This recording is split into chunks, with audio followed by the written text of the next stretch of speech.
13 News Weekend with Lauren Baker. Welcome back in. Just in time for the hot weather, more cities and summer attractions are reopening and dropping COVID-19 restrictions.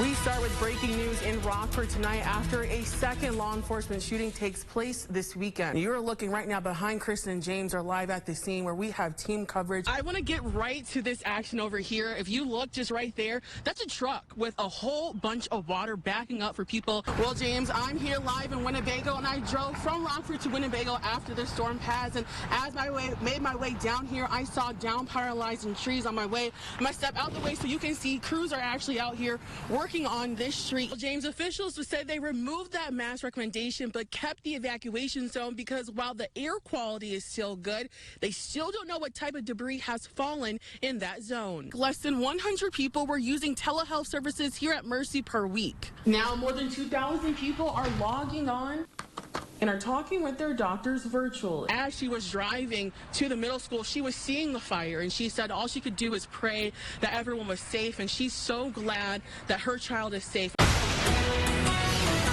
Good evening and welcome to 13 News Weekend. We want to jump right into our weather coverage as weekend meteorologist Claudia Olek tracks severe weather in our area. Claudia, what are you seeing right now? Let's turn things over to weekend meteorologist Tommy Owens, who has been tracking this snow. And Tommy, from my understanding, this winter storm could pack a punch. I think if I was like 8 years old, I could do it because at 8, I didn't have a phone. So it's like, oh yeah, but now I'm like, TikTok, Netflix, just regular TV. I don't know if I could do it. I like compare it to, you know, other places where it's really hot outside. You can like bake cookies or fry an egg. You can freeze pants here. Like, it's that cold here. I'm here inside the Old Stone Food Pantry where, as you can see, there are just shelves full of food. Fire crews actually just left from what they say has been a very devastating fire. Take a look at this home. This home was completely engulfed in flames, and when we got on scene, the next door neighbor said she heard a loud boom and came outside thinking something had struck her home, but really it was her neighbor's home.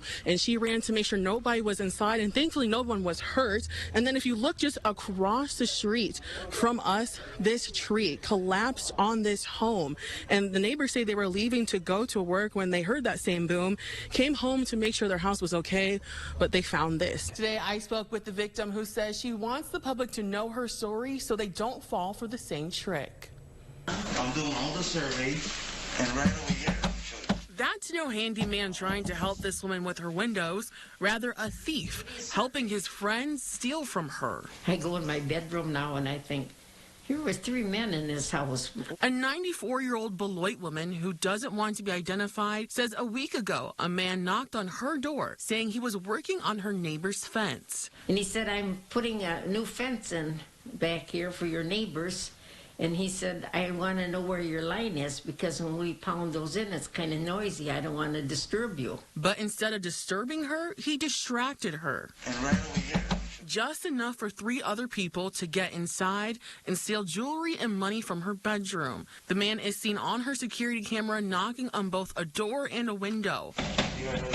She says most likely trying to distract her from any noise inside. After a couple of minutes, the men were able to leave without being noticed. When she went back into her room, she realized the people had ransacked her safety box, the one she had just opened right before they came to her home. In my wedding ring and engagement ring, I had a 5-carat diamond necklace, opals, real opals with diamonds all around them. Unfortunately, she isn't the only victim. Beloit Police Captain Daniel Mullen says this group is traveling in between Wisconsin and Illinois, pulling the same act. We've had other law enforcement agencies reach out after seeing our video and saying, hey, we had a similar MO. Luckily, the woman was not harmed during the situation, which is why she says she's telling her story so no one else falls victim and police find these thieves. I hope they send them to prison. For your 13 Weather Authority, Lauren Baker, 13 News. And one vendor who spoke up about the situation says she was kicked out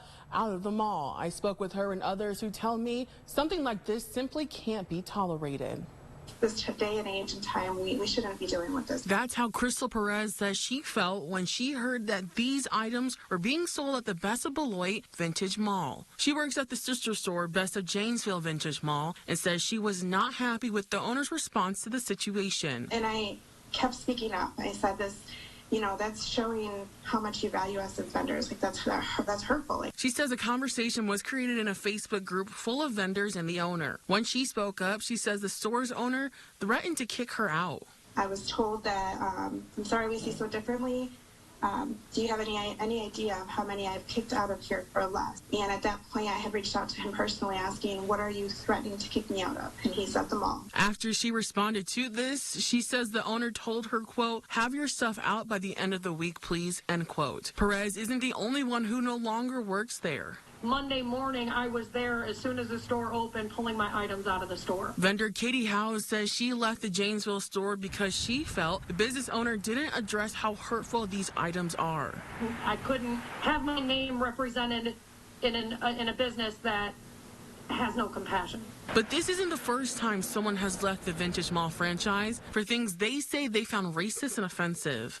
They know that we're African American. They should know that that's offensive. Paquita Purnell says she left the Best of Beloit store back in February because of racist items being sold. We had a booth there, and a booth next to ours had a circa 1940 tea towel that featured Pickaninny children on it. And even though these business owners must now find a new place to do business, they say it's worth it to stand up against racism. Get in trouble, the good trouble. I called the owner twice today to see if he would comment on any vendors leaving. He did not return my calls, but did tell 13 WREX on Monday that he plans to send a memo to vendors about not putting inappropriate items in the store. It's been more than 24 hours since Derek Chauvin was found guilty for killing George Floyd. And while some may still be trying to collect their thoughts on the case, many are asking what comes next. Experts say while they can't tell the future, what they can predict is that some change will come from this trial. To some, a guilty verdict served as a verdict of justice to George Floyd. But to others, it served as a history lesson that could possibly change the future. It's another example of this much longer story about the treatment or the relationship between law enforcement and African Americans. Northern Illinois University Center for Black Studies Associate Director Joseph Flynn says both the trial and the year leading up to it have opened up the conversation of the history of police use of force against Black people and people of color. He says it's exposed the role systemic racism has played with the fact that cities need to spend more on solving issues that cause crime. Police reform is really about thinking about how can things be done more effectively. We should think about ideas about how are we allocating resources, because there are social service resources that can do a lot of the jobs or respond to a lot of the calls that police officers are going out to. Rockford University Political Science Associate Professor Bob Evans says the trial could lead to changes in training for police officers and even behavior. For example, whether I was in Minnesota or not, if I'm a police officer today, I have to begin to think more carefully about how I use force and under what condition. He adds that departments may look within their own policies to see what changes they should make moving forward. While both men say this trial won't solve systemic racism or heal the pain from other deaths like Breonna Taylor's or Eric Garner's, it does become a starting point for change they say they already see take place.